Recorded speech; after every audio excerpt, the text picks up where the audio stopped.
वाहिगुरु जी का खालसा वाहिगुरु जी की फतेह the eternal abode Probability Comics Reviving History Volume 3 Story of Guru Nanak Dev Ji. Years passed and it was now time for Baba Nanak's elder sister Bibi Nanki to get married. The groom Jairam, son of a respected man Parmanand, was a minister in Nawab Daulat Khan's administration at Sultanpur. The wedding ceremony was solemnized with traditional celebrations. Mata Tripta made Nanak wear gold ornaments as part of the celebrations and gifted him a vessel. Oh, my loving son Nanak, you look great. God bless you. Mother, what am I going to do with these ornaments? Remembrance of God is the real jewel, the real ornament. Other things perish with time. On the outskirts of the village, Baba Nanak met a hermit and donated the ornaments and the vessel. Here, please accept my humble offerings. Take this also. And you gave them away? Where are they? I ask you. Tell me honestly. I am sure you gave them away. This time I am not going to spare you. Enough is enough. How are you going to live your life if you go on with these philanthropic ways of yours? You are going to squander everything away. Please be patient with my son. Patient? What patient? For how long? I don't know how to make him understand. Mehta Kaluji went to Raibular complaining angrily. Mehta ji, your son is very wise and brilliant. You don't realize it, but I know this. I don't know what to do with him. He is going to give everything away if he carries on like this. Hermits are his only company, and he remains silent and aloof all the time and gives away everything. I have a great regard for him. Don't complain about him. Why don't you send him to Sultanpur to your son in law? There he might get interested in business. So Mehtaji followed the advice and wrote a letter to his son in law and decided to send Baba Nanak to Sultanpur. Take this letter, Nanak, and give it to Jairam when you reach. Oh, my lovely son, I don't want you to go anywhere, but it is for your good. Don't worry about me, mother. I am not going too far. And Baba Nanak, along with his friend Pai Bala, started off for Sultanpur Lodi. Nanak Virji, I was missing you and longing for your darshan, Virji. So blessed I am to have you as my brother. Dear Bhenji, I am younger to you. It is not appropriate that you pay me so much respect in this manner. Virji, I don't see you as my younger brother. You are a heavenly soul descended on earth for the emancipation of humanity to show the right path to all. Please bless me so that I always have the wisdom and purity of mind to be able to see you and always recognize you as enlightened soul. Dear Bhenji, you are my elder sister. It is only your purity of mind and your modesty that you think like this. In the meanwhile, Jairam came. Like Bibi Nanki, he also had a lot of respect and admiration for Baba Nanak. After reading the letter from Mehta Kaluji, he was very pleased. I am delighted that you have come to stay with us. This is your home, Nanak. Please do whatever pleases you. Recite kirtan, hold congregations if you want. This home is all yours. Nawab is looking for someone to take care of the store. Would you like to work there, Nanak Virji? I am lucky to have you as my brother-in-law. I am sure you will do very well. Whatever the Almighty desires, it is the duty of everyone to follow His will. Everything happens on the command of the Almighty. Everything is His ordinance. If this is God's will, I shall work.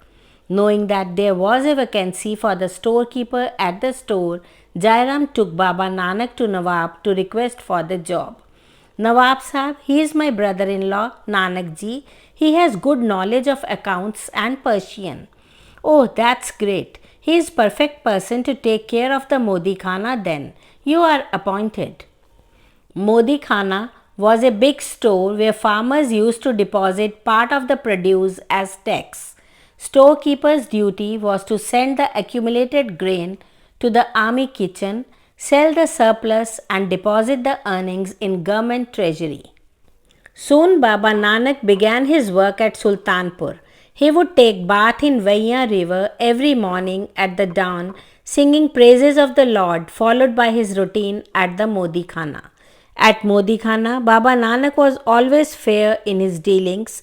He would give more, help the needy, and weigh in excess. Everyone was very happy with his generous dealings.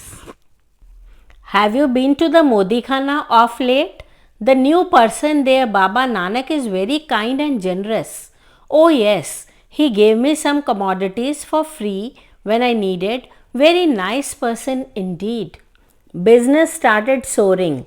Long queues of people outside the Modi Khana became a common sight. Through word of mouth, the popularity of the store reached far and wide. The news reached Talwandi soon and to Mehta Kaluji. He was happy to hear that his son was doing very well and working hard. Without delay, he set out to Sultanpur to meet Nanak.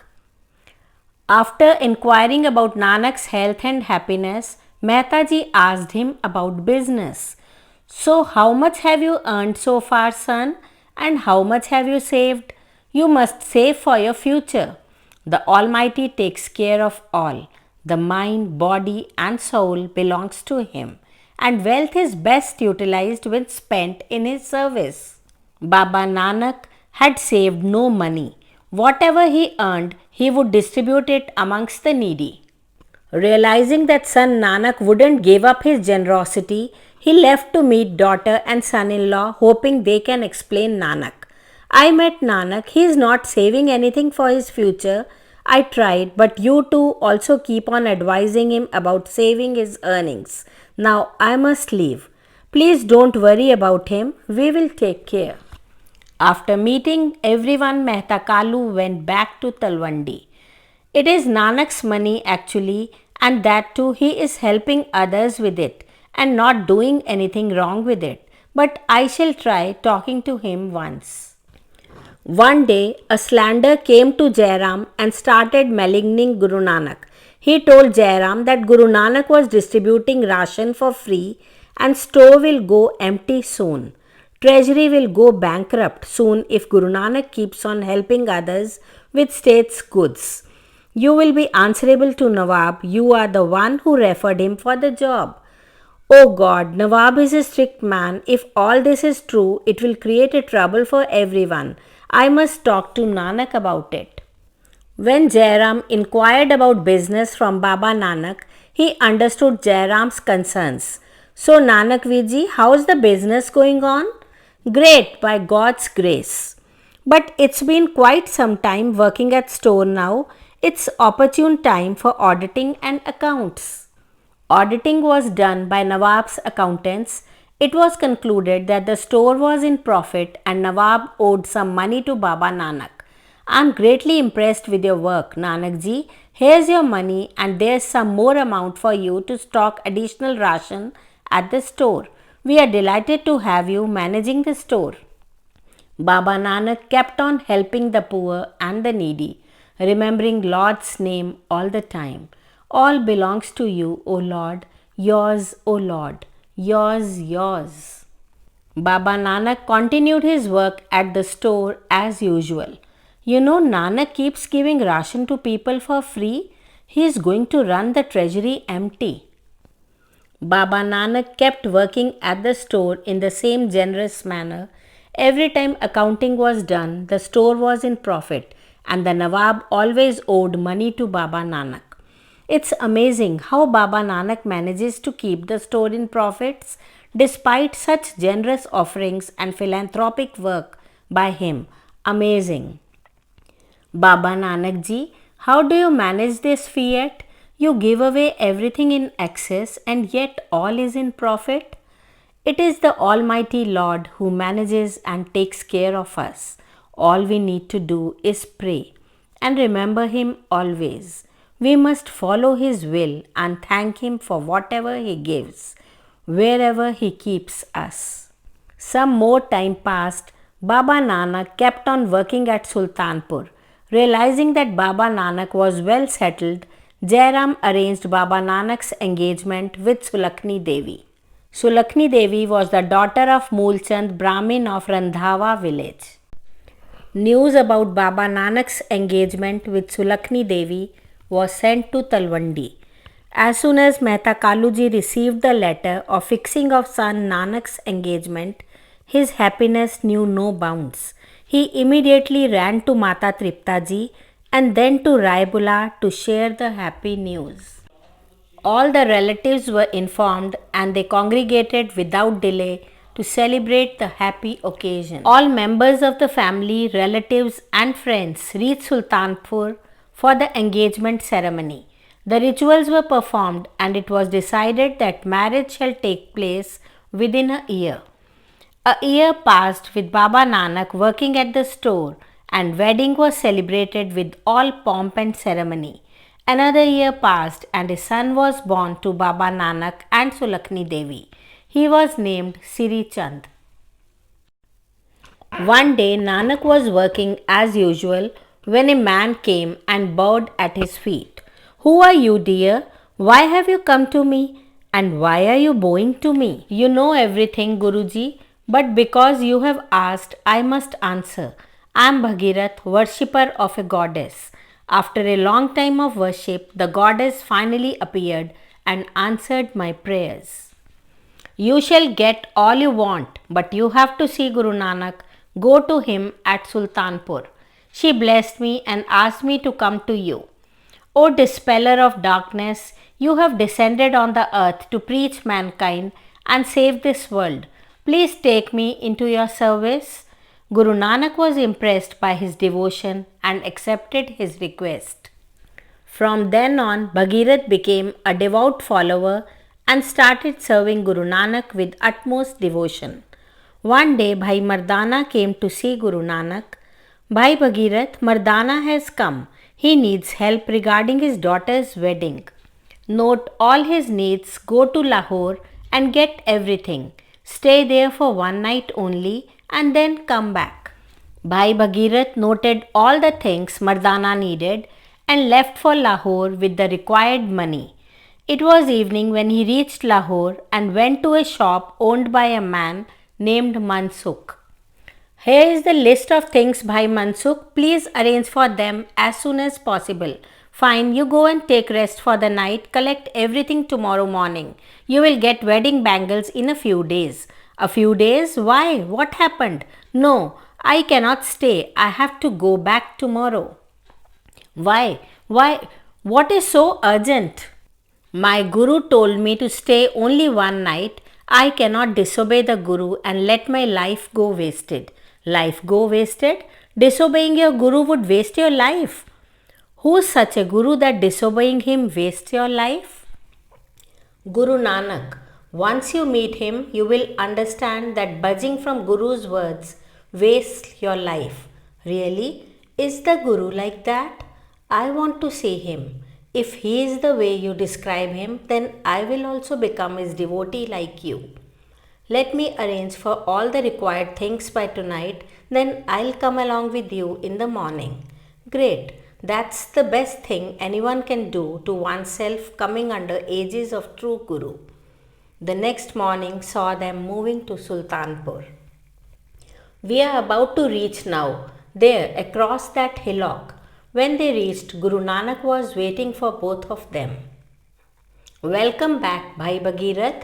Good that you have brought Mansukh along." "Bhai Bhagirath is right.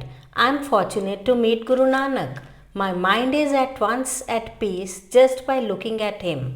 There is a light of God in him. Take me under your aegis, O knower of hearts. You know my name without being told." Mansukh also became a disciple of Guru Nanak, believing in one God and in good deeds. He spread this message far and wide wherever he travelled for trade. Like every morning, Guru Nanak went to take bath in the Vaiya river. But this time he did not come out of the water. The companion who was taking care of the clothes of Guru Nanak got worried and plunged into the river. But he couldn't find him. Passers by were informed, people gathered. There was panic, but none had any clue where Guru Nanak was. The Nawab was informed. What do you mean? Guru Nanak has drowned in the river? Go look for him. Go, go, go, I say. Take everyone with you and search for him. Send someone to inform his family. Go right now. His family immediately reached the site. As time passed, everyone got very dejected. His family started crying. Wife and brother in law were inconsolable. Only baby Nanki was calm. Oh, my Nanak ji, my husband, where have you gone? You can't leave me like this. Oh God, please help, do some miracle. Some people still kept on maligning Guru Nanak. He seems to have run away. He must have realized that the store is in losses because of his benevolent offerings. So he disappeared to avoid answering the Nawab. Where have you gone, Nanak ji? Please come back. We all love you. Don't cry, have faith. Nanak, Nanak, Nanak, Nanak. While people were searching frantically for Guru Nanak, he was feeling the enlightening power of the Almighty. For 3 days, he was in a constant communion with God, the eternal truth about the Creator. The whole creation was unfolded to him by the Almighty. From then on, spreading this eternal truth and guiding the whole humanity stuck in the darkness of illusions became the purpose of Guru Nanak's life. After 3 days, the Guru was seen sitting by the riverside. Guruji, miracle! Guru Nanak has come back. I can't believe my eyes. God is one. His name is the real truth. He is the Creator. He is fearless. He hates none. He is timeless. Neither he takes birth nor dies. He is self-existent. He can be realized through enlightener. When Guru Nanak went to work again, he found that Modi Khana was locked and large number of well-wishers had been waiting to meet him and take his blessings. He gave away the ration in a benevolent manner to everyone. When the Nawab came to know, he feared that the store might soon go empty, incurring losses with the Guru distributing large quantities of ration to such huge number of people. Auditing was done yet again and again. The store was in profit and the Nawab owed money to Guru Nanak. Guru Nanak asked for this money to be distributed amongst hermits. After that, he gave up that job of working as a storekeeper. Guru Nanak became quieter and would spend the entire day at the cremation ground meditating, absorbed in his own thoughts. Witnessing this constant quietude, his family became worried. Why have you become so quiet, dear husband? I don't know what has happened, father. He has become so quiet, always in deep meditation. Don't worry, I will talk to him. Presuming that Guru Nanak was going through some mental distress, Moolchand seeks help of Pandit Shyam. Dear Panditji, Namaste. I need your help. Say, Moolchand, what bothers you? I don't know what has happened to my son-in-law Nanak. He keeps to himself most of the time these days. He has left his job and now spends his time meditating. He has totally gone mad. He left his family and listens to none. There he is meditating most of the time near cremation grounds. Dear Nanak, what are you doing here? Does it suit for a family man like you to sit at such a place? You are disrespecting your family. What are you doing is unfair to your family. You shouldn't have left that job, dear. Our heart is like a child. It easily gets attached to materialistic things, not realizing that life is a gift given only for a specific time, after which death puts an end to everything. So, how to control our heart and save it from getting distracted with materialistic things and meditate upon the Almighty? Hold on. If these were your thoughts, then why did you marry? Earlier, you distributed your wealth, saved nothing for your family, and now you are sitting here. You are simply running away from your duties. Inside, we are goaded by lust and greed, and outside, we get stuck into relations and materialistic things. Once we realize that the elements of earth, water, and fire, which we are chasing after, in a sense, reside inside us already. Once this realization dawns on us, the illusion breaks, the chase ends, the hunger for materialistic things remain no more. Nanak ji, you must fulfill your duties. God is everywhere and in everyone. Only that person can realize God in everyone and everywhere who is not charmed by material things. One whose heart is filled with love and forgiveness for all and treats everyone equally. Stop, you don't know what you are saying. I don't want to listen to what you are saying. You have gone mad. One who doesn't listen, does not understand, becomes the victim of the vices of the body and the material world. Such heart riding on the material waves feels delighted one moment and sad the next, never attains true happiness. Dear Pandit, this servant of the Lord prays that he may bless the heart so that it's freed from greed, attains true lasting bliss and stability forever. Only then this life can be fruitful. O dear Guruji, bless me so that I may attain some wisdom. Accept me as your disciple. 3 months passed in meditation at the cremation ground. During this period, second son was born to Guru Nanak, who was named Lakshmi Das. Meditation, contemplation, and remembrance of Almighty God became Guru Nanak's only way of life, day and night. News that Guru Nanak was spending time meditating at cremation ground also reached Nawab Daulat Khan. At that time, head Qazi was also with him. The Nawab decided to meet Guru Nanak. He took the Qazi along. They reached the cremation ground where Guru Nanak was meditating in remembrance of God. Do you hear what he is saying? Yes, I am amazed at his thoughts. I can't believe it.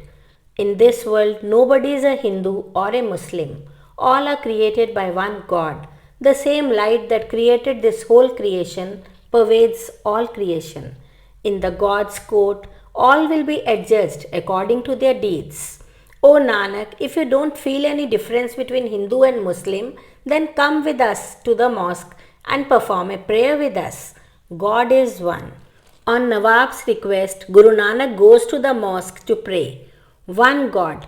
All the devotees except Guru Nanak began to pray.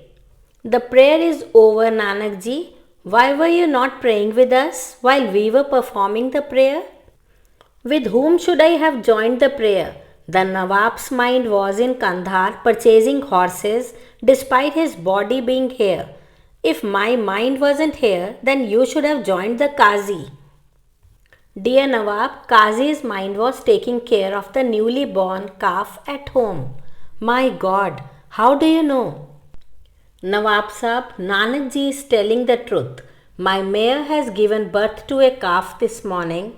While praying, my mind was distracted and I was worried that it might fall into the ditch. Dear Qazi, only that prayer is accepted by Lord which is performed with complete concentration of mind and body. Prayer without our mind fully concentrated on the Almighty Lord is self-deception. Pray to the Lord so that He gives this highest gift, the most sublime nectar of His remembrance and prayer, the true love for Him. During this period, Moolchand and Chandorani came to take their daughter home with them.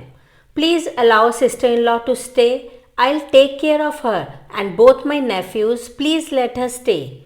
What is our daughter going to do here? Nanak is not going to work and carry on with his spiritual quest. But Bibi Sulakhni ji left with Lakshmi Das while Sri Chand remained with Bibi Nanki. When rumors about Guru Nanak started spreading, Mehta Kaluji sent Bhai Mardana to find out what actually was going on. So you have become a hermit. How could you give up such a rewarding job and conveniences? Everyone is saying that you might have suffered losses and now you are shying away. Dear Mardana, the world is full of temptations. The more we try to satisfy ourselves with material things, the more our greed and needs increase, and we get stuck into the vicious circle, plunging ourselves into the dark pit of illusions which seem to please but in actually bring pain and distress. And we leave this world having been defeated, exchanging this invaluable gift of life for things which are useless. Nothing lasts forever. This world is an illusion. The Lord is only truth. His name is the only reality, the only eternal bliss. Come, join me in the quest. Mardana, fascinated by words of Guru Nanak, decided to stay with him and accompany him for life. An excellent player of rabab, which he carried with himself all the time, he became a constant companion of the Guru, providing music to Guru Nanak's divine hymns as they set out for the journey to show the right path and enlighten the humanity.